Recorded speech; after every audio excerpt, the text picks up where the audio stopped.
ప్రజా సమస్యల మీద మాట్లాడాల్సిన వ్యక్తి.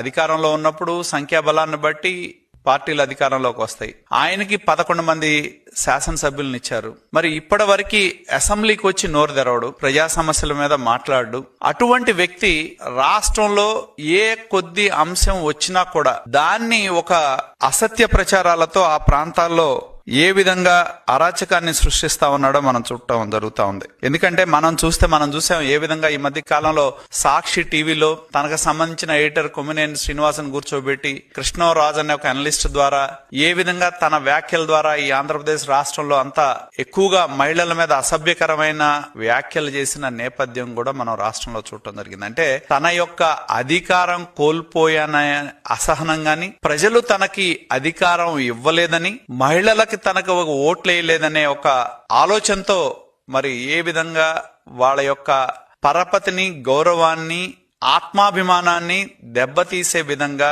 తన సతీమణి భారతీ రెడ్డి నడుపుతా ఉన్న సాక్షి ఛానల్లో ఏ విధమైన వ్యాఖ్యలు చేయించారో మనం చూడటం జరిగింది.